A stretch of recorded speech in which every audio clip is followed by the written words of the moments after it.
Welcome to Discovering. Walleye season has finally arrived. I spent a cold, windy opening day on Lake Gogebic with pro fisherman Mak Martin. Out here trolling on Lake Gogebic here today. Figured we'll try something a little different. These are stinger spoons. There we go. Watermelon stinger right there. And it's time to set the salmon free. That's all tonight, so sit back, put your feet up. It's Monday night and time for Discovering. The secret streams that flow beneath the cliffs of colored stone. Forest thick and healthy with birch and pine and oak. Surrounded by the greatest lakes this world has ever known. The black bear's awesome presence as he roams the hills and fields.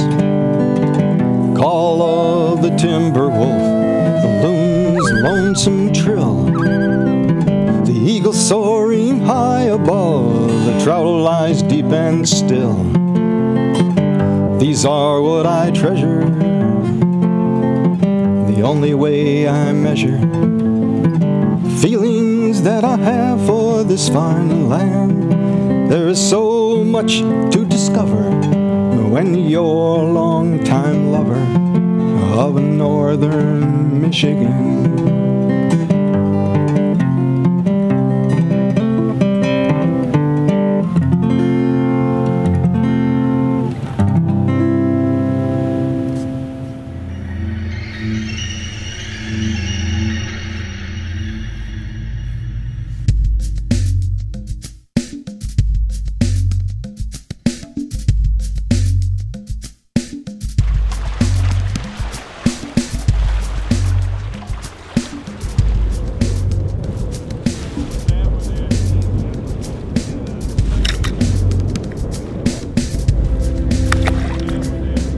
Lake Gogebic, the Upper Peninsula's largest inland lake. It's 39 degrees. Clouds have sealed out the sun's light. There's a heavy wind out of the northeast, and the water is choppy and rough. If you're looking for a beautiful spring day in the middle of May, you'd be pretty disappointed. But if you're a walleye fisherman, on opening day of the season, the conditions are perfect. I met up with walleye pro Mak Martin and local fisherman Dean Carley on the dock at daybreak for a day on Lake Gogebic, experimenting with spoon-fed walleyes. Yeah, we're out here trolling on Lake Gogebic here today. Figured we'll try something a little different. These are stinger spoons, and got a ball bearing swivel and a cross lock on there, and then a little ways up I have another cross lock with a ball bearing swivel and then a egg sinker, or you can put a bullet sinker on. That'll just weight it down just enough that we can get it close to the bottom with about 90 to 110 feet of line out. And then we're putting them on little inline planer boards, the TX 12s by Church. And then we got the TX 007 too, the little stern planer that we're putting out also. Trying to maximize as many rods as we can here today and try to find the depth of water they're biting in. It's opening day, 39 degrees when we started, so it's not too bad. There's no snow yet, but I talked a little soon, maybe before the end of the day. They're talking there could be some flurries. So hopefully there's a flurry in the fishing here sometime shortly.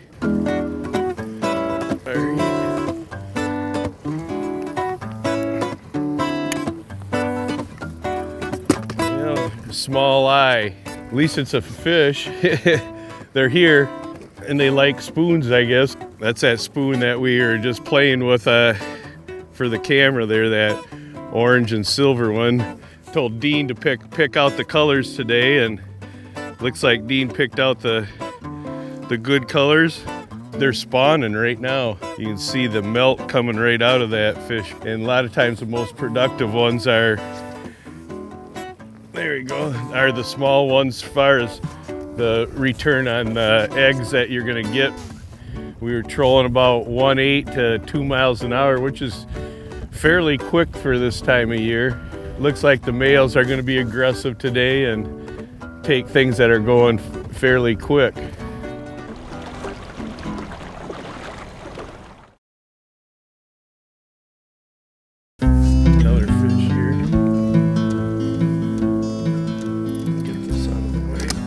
right in front of Gogebic Lodge.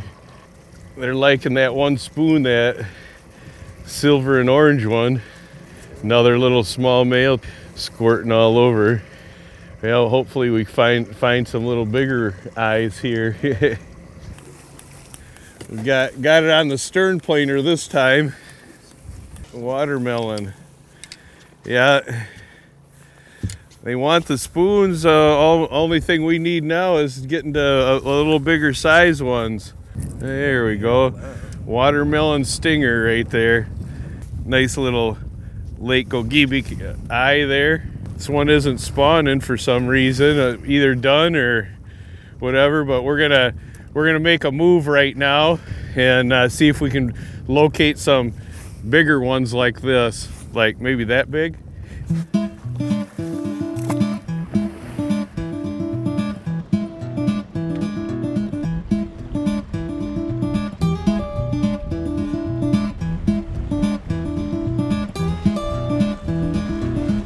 Fun driving the boat, reeling fish in. Yeah, it looks like it might make it. 15 and a half. Another eater size. But they're all coming on the scatter wrap. They want that balsa minnow with that erratic action. And we're giving them a lot of erratic action by going into these 2.5, 3 foot plus waves here right now. It's building here. From the beginning of the day, it's just got worse and worse. The temperature's gone down and down. 15 incher. He might make 15. The Mother Nature is kind of being rough today on everything. It wants to take me into shore if I don't look, or wants to turn me sideways. It might be a 15 incher. You got to maintain a speed out here, you know, under 2 miles an hour. And I got sea anchors out, and I got all sorts of control methods, but you still got to drive. Look at that, 15 and a half inches right there. Something for supper in the hot oil tonight. Golden walleye. We got the right baits, we got the right speed, we got the right spot. It's just Mother Nature isn't going to make it easy on us, because everything is slow to develop, because your speed has to be right, but the wind and the waves, you just can't do things turn on a dime, and everything's got to be slow and easy to keep maintaining everything. Yeah, we got a real good stretch right along here. Well, oh, there. Oh, another. Yeah, thought he was a keeper. He must have had his mouth open, make him feel bigger, I guess. I'll let Dean do the honors here, and I don't crash and burn again here. Wants to push me into this rocky shoreline. Not a good thing. Oh yeah, he's gonna make 15 this one. 15 and probably 15 and almost a half. He's an eater. There's an eater. We got one. You know, some of the things that, you know, early season, cold weather, especially this year, a lot of times you have to fish slow. You know, I'd love to have fished a lot slower than I did today, but the conditions, you know, it's right now, you can see what the conditions are. You know, it's blowing 25 miles an hour. For the most part all day long, so you're going into it, and you could slow down somewhat, but if you slow down too much, the boat got out of control. Well, I had to settle for, you know, going downwind at times, and I could go slow that way, but you were getting too much surge in because the waves got so high, so I had to pick a happy medium around 2 miles an hour. Yeah, he's a keeper. Here, take the net quick. Going. Look at that color I said. Yeah, that scatter wrap with the foil gold color and light brown top on it. Yeah, they seem like they always like to hit when I'm going against the waves. Makes it a lot of fun. I was fishing faster than I wanted to fish today, but I'm telling you, if you slow down or are able to slow down, you know, it helps. I slowed down some with sea anchors out and everything. Look for things that are a little different. You know, the mud lines, I fish them out west on reservoirs, and I fish them in certain rivers. And geez, here at Lake Gogebic, we've seen a mud line. We started fishing it. We caught fish on this mud line here too. So if you see it muddying up, and get out there and fish just inside the mud line or right up on shore where it's creating that mud line. Very good little tips for early season where the fish will be concentrated. Shallow water is going to be some of the places that you're going to want to check out. Deep water, they're going to go to deep water after they get done spawning. They're going to suspend. We caught some fish suspended today, but for the most part, most of them are going to be shallow. Either they're going to spawn or half spawn. The males are going to stick around. The females are going to drop deep, but it's going to take them about another week or so before they are recuperated enough that they're going to be snapping.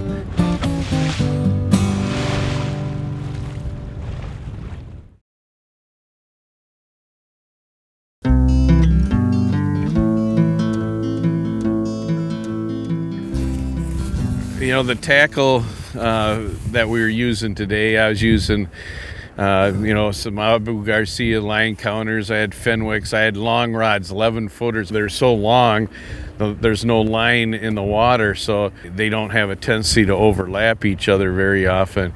I love using jigs if I can, using, you know, 7-foot 6-inch Fenwicks all the way down to 6'6" Fenwicks, medium lights. I love medium lights. They're some of the best rods for jig and fire line and nanofill line. I can't fish without it anymore. I can feel the rocks, I can feel the weeds, I can feel a light bite, and I use flame green when I'm doing it so I can watch my line. And when I'm pitching it, I'll just see a little tick of the line. A lot of times I won't even feel it, but I know the jig didn't do it itself, so I set the hook. If I didn't have colored line, I couldn't see that hit very well, and I probably wouldn't feel it because it's usually a bow in the line. The other thing, by using the new super lines when you're pitching jigs or casting them in early season, there's wind like right now. Well, if you pitch a jig to a certain spot and you got line that the wind can catch, it's going to blow it off that spot and take it into a different area where you don't want to. Maybe it's snag filled where it's going to take your jig into. So having that thinner diameter super line, you'll be able to pitch your jig into rocks and little crevices that the jig is going to fall right there. You're going to have maybe a little bow with this type of wind today, but if you had monofilament, you'd have a big bow and it'd grab it and pull it right out of the area where you're trying to fish. Yeah, those scatter rats have never let us down out here yet, have they? Using 1/8 ounce jigs, and if people can't feel 1/8 ounce jigs, don't be afraid to go to bigger and bigger jigs until you feel confident. You know, just because a lot of people say, oh, I can use a 16th ounce jig, which I could in here, but a lot of people couldn't. You know, the lighter you can go, the easier the fish can suck it in, and you're going to get a better hook set on the fish. But if you can't feel what you're doing, a lot of times you're going to be missing fish. You're going to be not feeling the right bottom content. You're not going to be able to lift and drop it because you're not going to be able to tell when it touches bottom. So use a jig that you're comfortable with. Not quite like Dean's, but on another scatter wrap too. Make sure you have a wide variety of jigs, twister tails, you know, crankbaits, and all colors and sizes. About a 17-incher or so. But this one's melting here. It's still spawning.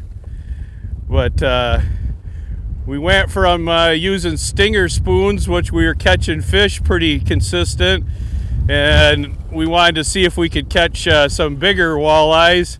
And we went to stick baits and scatter wraps especially, and started picking up some keepers now. So we got a 21 1/4 and about a 17-incher or so.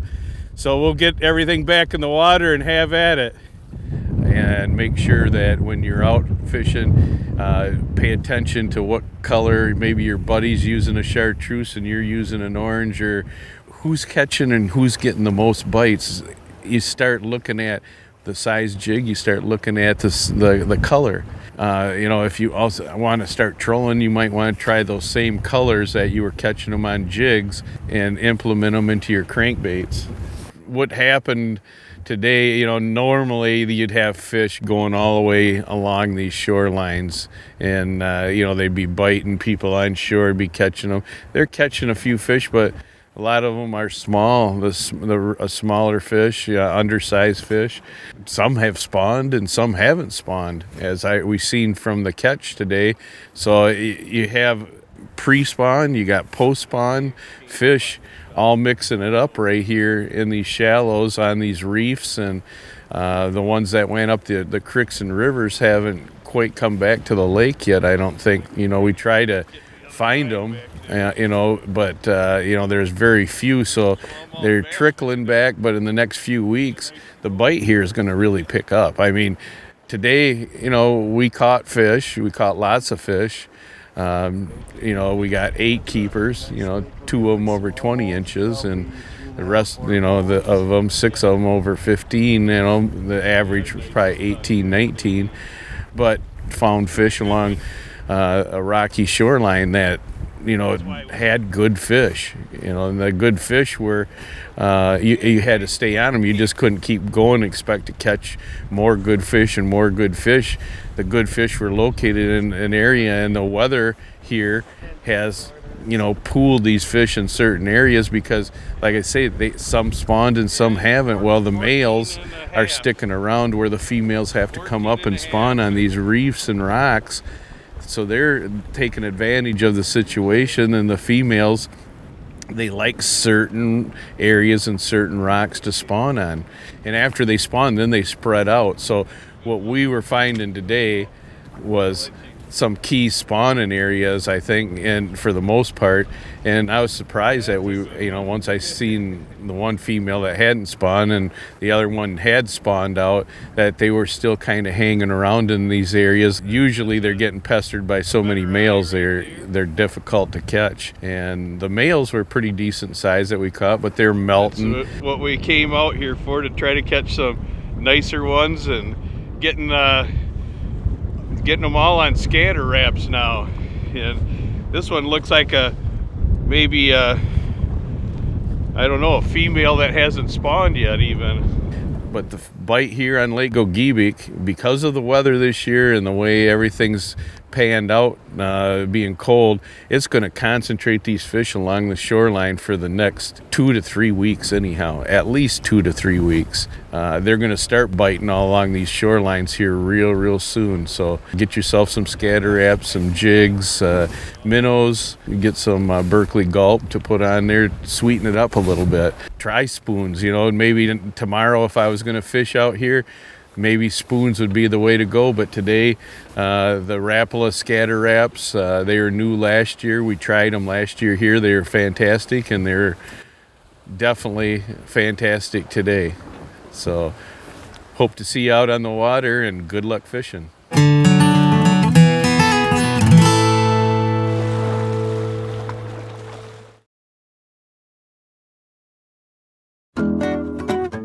Here's a quick look at what's going on across the UP this week. Saturday, May 31st, is the Ontonagon Lake Trout Classic. There's a $25 entry fee, and top prize is $1,200. On May 31st and June 1st, it's the Munising Trout and Salmon Classic Fishing Tournament, with over $10,000 in cash and prizes. For more information, visit fishmunising.com. Also on May 31st and June 1st, it's the Lake Gogebic Chamber of Commerce Spring Walleye Tournament. For more info, visit lakegogebicarea.com. A few weeks ago, we watched the M&M Great Lakes sport fishermen, in conjunction with the Wisconsin DNR, put 14,000 fingerling salmon into fish pens in the Menominee River. Now it's time to set them free. We put the fish into the net pens about 3 weeks ago. The Wisconsin DNR brought those fish over. They have our allocation for this area. We put the fish in, about 7,000 in each one of the nets. So now we've got to get them towed out. The river is still pretty full of walleyes. So So we want to try to get them out and away from some of those predator fish a little bit. The last time we did this, as soon as we let them out of the nets, they went right straight to the bottom as fast as they could go. So that keeps them away from all the birds and all the other things. We got a lot of birds here right now. They've just come back for the spring. So between getting them a little bit larger and getting them offshore away from the predators a little bit, we hope that will help their returns when they come back in 3 years and improve our fisheries. So the process is we're going to haul these net pens down the river slowly, kind of just pulling them a little bit. We're going to take them out into the bay. Okay. Divers will go in and they will unzip the end of the nets. There's a zipper that was constructed into the nets when we had them made. And they'll unzip it and they'll take a quick dive up into the net and all the fish will come out like you wouldn't believe. Here we go. All right, Tammy, you want to come up here? Or? It should unzip about 5 feet. Oh, he's inside of it. Or underneath it, one or the other.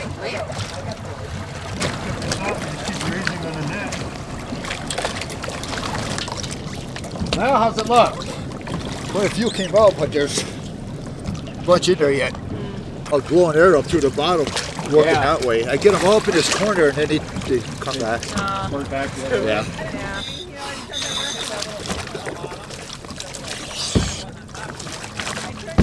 We're releasing the fish right now, and we hope that we'll see them back here in the bay and in the Menominee River in 2 to 3 years.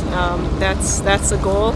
They're going to be cruising around, feeding. They're going to grow really fast. By next year, they're going to be a foot to 18 inches long, something like that, in just a year time. They're going to be eating a lot of food. Right now, they're only about 3 inches in size, so they're going to be eating a lot of invertebrates and things in the water.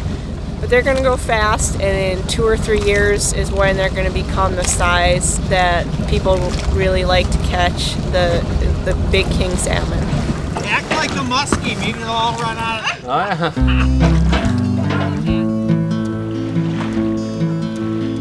Well, that's it for this week.